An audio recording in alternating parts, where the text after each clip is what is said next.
Hey, what's up, my Radical Squad? My name is DelmarshaeWalker. Welcome back to my channel, and I hope everyone is having a great day today. This video is going to be a continuation to the video I did, the last video I posted. I would try to link that video somewhere in this video. With this video, I want to continue with, I think I left off talking about eating and, deciding, first making sure that your mind is right and you're deciding to go on a healthy journey. I believe in holistic health, being healthy mentally, physically, emotionally, and spiritually. Not just about losing weight itself, but being healthy. And yes, losing weight is a part of being healthy, but that's not the end all or be all, because a lot of times when you say a diet, a lot of people ask, well, how much weight can I lose off this diet? If I do intermittent fasting, how much weight I can lose from intermittent fasting? When it should be, why am I doing this? What health benefits am I going to get from this diet compared to diet? What health benefits comes with intermittent fasting? So I feel that we should focus more on that. I'm not a doctor, I'm not a nutritionist.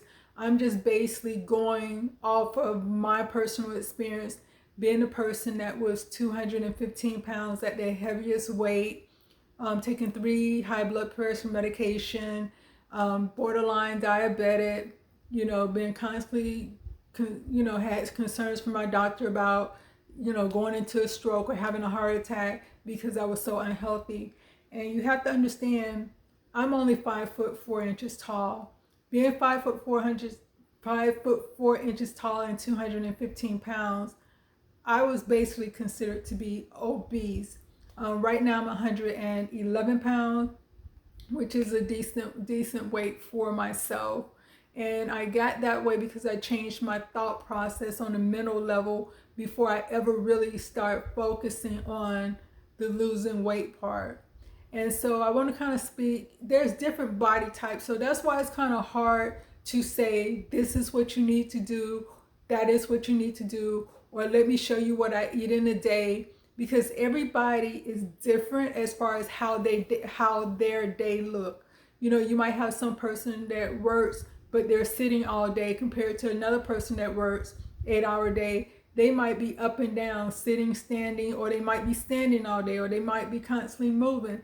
So their nutrition needs is going to be different from a person who's stationary for 8 hours of the day, compared to a person that has kids and a person who don't have kids, or a person that has a pet and a person who don't have a pet. Because if you don't have a pet, you may not go out and walk your dog when you come home from work or whatever. So it's hard to really just pinpoint one specific thing and say, do this and I guarantee you will lose the weight. It's impossible to do that. So that's why anytime, any program you get on, whether you're working with your doctor, whether you're working with a nutritionist, whether you have a personal trainer, whether you have, if you're doing a program online where you're working with a trainer online, whatever you may be doing, you as an individual have to be 100% committed to you. You can't put everything on that person. You can't put everything on that program, just because, even you can't even put everything on your doctor, because you have to be a part of that, and you have to want to make those changes and want to be successful at becoming healthy. And you have to get to know your body, what works for your body, what doesn't work for your body. And so you're the only one who could kind of more or less make an individual plan for yourself. And so I just want to kind of speak on certain things that did help me. And like I said, there's different body types. And the body type that I have is, when I was at my heaviest, if you would look at me, my stomach is where I carry the majority of my weight.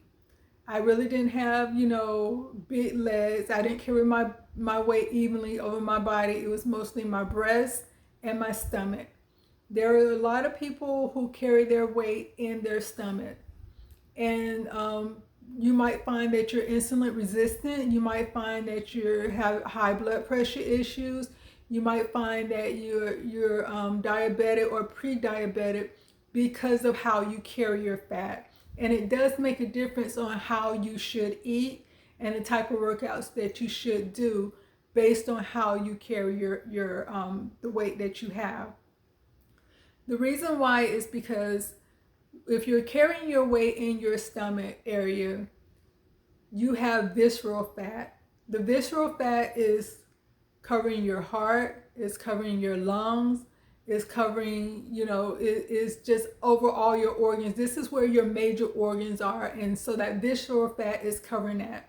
A healthy waistline for a man, a healthy waistline for a man is 37 inches and for a woman is 31.5 inches. So if you measure and you have to like go below the best measurement is below your rib cage and above your hip bone. So that it's going to be above your navel in that area that you want to measure to get your measurement. And so if you're a man and it's over 37 inches, or if you're a woman and it's over 31.5, then you are very unhealthy. You're putting yourself in a situation where if you don't have diabetes, you can end up with diabetes, high blood pressure.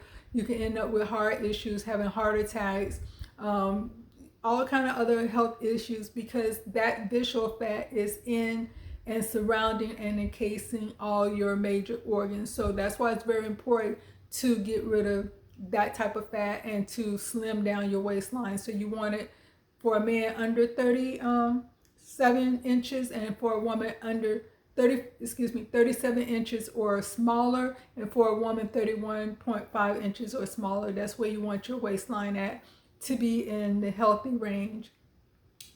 And for me, being at that, being very unhealthy, being overweight, the diet plan that I found that worked best for me, and once again, check with your doctor, work with your doctor, was keto. Keto, part of the reason why is because it's a low carbohydrate diet. My body had a hard time processing carbs, and I know a lot of people, they go back and forth about, oh, you need carbs, you should eat carbs. It's not a no carb diet. Keto is not absolutely positively no carbs. Keto is low carbs, and it gives your body an opportunity to burn fat, which turns into ketone, to burn ketone, which will actually burn the stored fat in your body. I have tried other diets before I really focused on keto. They did not work. I tried being a vegetarian. I tried being a vegan. I tried eating, different healthier food, just eating healthier food, working out. I did not see my waistline come down until I started doing keto. They have different types of keto, dirty keto, this, that, and the other. Anytime you decide to go in a direction when it comes to your eating, don't think about how much weight can I lose, how fast can I lose the weight. Think about, okay, I'm going to do keto. What is the healthiest way that I can do keto that's going to give me the results that I'm looking for, which is a slimmer waistline, is to become healthier, so I can lose the weight and also get nutrition, because you still don't want to, you don't want to be eating all this fat and then you have a heart attack because now your arteries are clogged because you're eating unhealthy fat. They have good fat and unhealthy fat. Even though it's a high fat diet, you still want to choose the healthy fats over the unhealthy fats, because you don't want to have clogged arteries and end up you done lost your waistline, but you done had a heart attack. You don't want to do that. So you want to eat as clean as you can while being on keto. And that's why I say speak with your doctor, work with your doctor, or if you have a nutritionist, work with your nutrition and say, hey, this is what I'm thinking about. If you're not already doing keto, this is the direction I'm thinking about going in. What do you think? And work with those people to help you get to your goal of getting rid of all that visceral fat and becoming more healthy. Because if you're taking medication and your doctor says to you, hey, if you lose weight, you can get off this medication, that should be your main goal, is to be able to get rid of those medications and live the healthiest life that you can live. And for me personally, I found that keto did help. And that was, like I said, immediately once I started doing keto, I seen the weight start dropping off, and I seen my waistline getting smaller and smaller, something I never seen before in all my times of trying to lose weight. And then the second part is working out. Um, you can lose weight on keto without working out, but I feel that you need a combination of everything. Like I said, being holistically healthy is being mentally healthy, physically healthy, spiritually healthy, just healthy inside and out. And I feel that it's important that you do move your body. The best cardio, even though I run, and initially, when I first started off, I was doing a lot of running and I was dropping weight that way. I understand running isn't for everyone, walking isn't for everyone, and that's just steady state cardio. So if you're going to get more bang for your buck, I feel that the best workout for people who carry their weight in their stomach is to do HIIT workout, high intensity, high intensity interval training. It's best to do that type of workout where you're working, you might be doing 30 minutes on and 10 minutes off. And what it does is it get your heart rate up to burn fat, then it brings it back down, then it takes it back up. And depending on how, you can do 15 minutes, 20 minutes, 30 minutes, depending on where you're at in your fitness journey and how long you want to work out for that particular day. So I feel that would be a better option, and you will see more changes in your body with doing HIIT workout because of the way it's designed. And you're also, and HIIT workout is also like a total body workout. You're not just stationary on a bike. You're not just running. You're kind of using your whole body, and you're also building muscles at the same time, even though you may not be using weights in the HIIT, because some HIITs includes weight workout, some HIITs just body weight workout, but you're getting a total body workout, and that will show you, you will see changes in your body that way as well. And another thing, I do believe that you should lift weights. I know a lot of time people, I don't want to get buff. But like I said, don't just think about lifting weights, gaining muscles. Why, as an individual, what benefits do I get with lifting weights? Lifting weights will help you with your overall skeletal system, because you're building muscle, you're strengthening your muscles, and that's what keeps your body upright. When you have, you might experience lower back pain. That's because you have weak muscles. And when you're working out your abdomen muscles and you're lifting weights and you're doing different things like that, it helps build your stomach muscles, your ab muscles, which also wraps around towards your back. And so once you start strengthening those muscles, you will see that you're not going to have those back aches like you had before.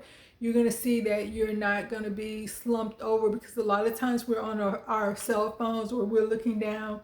And when you lift weights, they help build your muscles, so it's going to automatically pull your shoulders back. You're going to automatically have a better posture. So focus more on the benefits of lifting weight compared to, I don't want to have all these muscles. I don't want to look, especially with women, I don't want to look like a man. You're going to have to lift a lot of heavy weights in order to look like a man. So just kind of look at the benefits for women to lift weights, or just overall the benefits of lifting weight. Look at the benefits, and like I said, it's not just about building muscles. It's about holding your skeleton up, holding your body up, giving you stronger bones. And like, a lot of people think, my knees hurt, I can't do a squat, I can't do this. When you do that, that actually helps strengthen your tendons and your ligaments and different things like that to make them stronger, so you're able to do these things, and it helps with the function of your body, these certain movements that you're going to do. So kind of don't, like I said, don't make your main focus, I want to lose weight, what can I do to lose weight? Make your main focus, what can I do to become healthier? What can I eat to become healthier? what type of weight program I need to get on, as far as should I lift weight, should I do this? What are the benefits of these things that's going to help me overall to support my body? Because you want to have the best quality of life as you get older. As I mentioned in my last video, I'm 53 years old. I have seen some women that are in the gym, they're working out. They're 50, 60, 70, 80 years old. And these women do not look their age. They look phenomenal. Their body is banging. And when I look at those women, they are my goal. Even though I'm here, those are my goals. Because when I get that age, I still want to be able to move around. I still want to be healthy. I still want to have that quality of life. And all of them says the same thing. It's about what they eat, and it's about moving their bodies, and it's also about including weight training in the program, because you don't have to lift weight. You don't have to become a gym rat and lift weights every day, but that should be included somewhere in your program, that you are lifting weights, that you are building that muscles, because you have to understand, the older you get, your muscle mass start deteriorating. So you do want to lift weight. You do want to include weightlifting in your program, so you can keep your muscles and build, and get them stronger and build those stronger, so you can have a better quality of life. I'm sorry, I wrote notes because I didn't want to miss anything. But yeah, that's about it. Like I said, if you are, I can't speak about other body types because that's not my body type. That's not the experience I have. My body type is, right now, I have a slow metabolism. Normally, when you have the body type where you're carrying all the fat in your stomach, you do have a slower metabolism. So that's why you have to look at things that's going to help you burn fat, like the keto diet, which is more focused on burning fat for energy than it is focused on burning carbs. So you want to do a low carb diet, do keto, and then you want to do a workout where your heart rate is going up and down, and that would help increase your metabolism. Because if you're doing steady state cardio, as soon as that ends, that's it. Your body stops burning weight.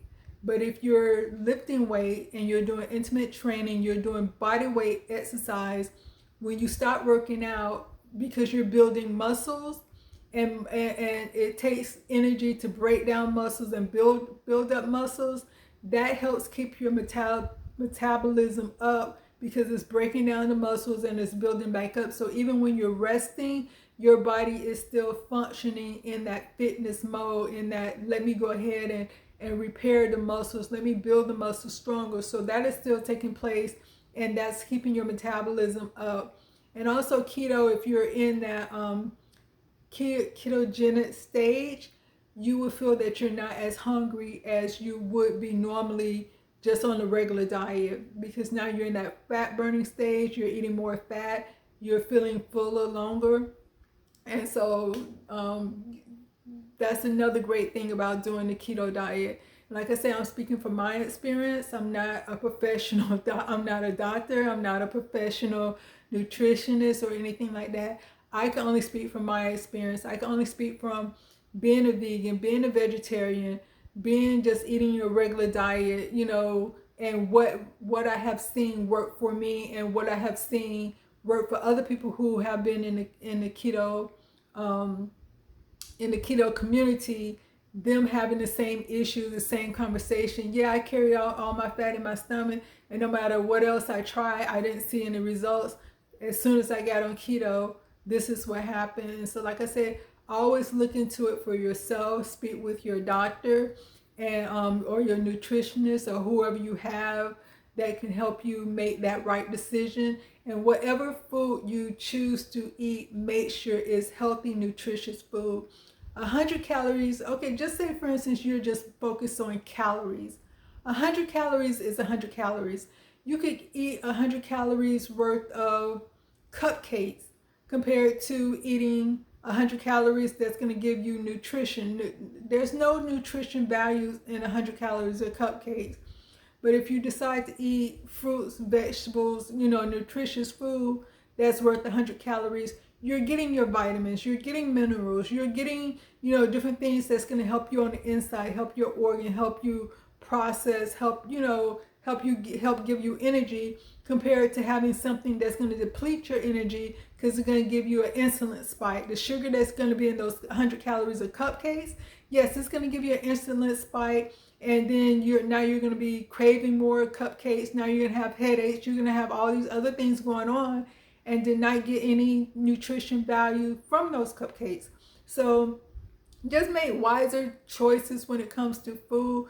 Make sure you look at the back of the label. Excuse me. Make sure you look at the labels, because sometimes they have food that's labeled keto.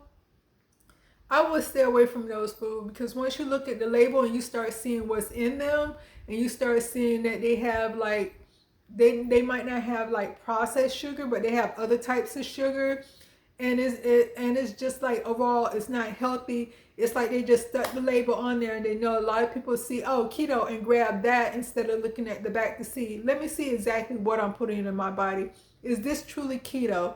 Does this keto fit into the type of keto I'm doing? Because there's a lot of different ketos out there. So just wanted to put that out there. I hope this information was helpful. Peace.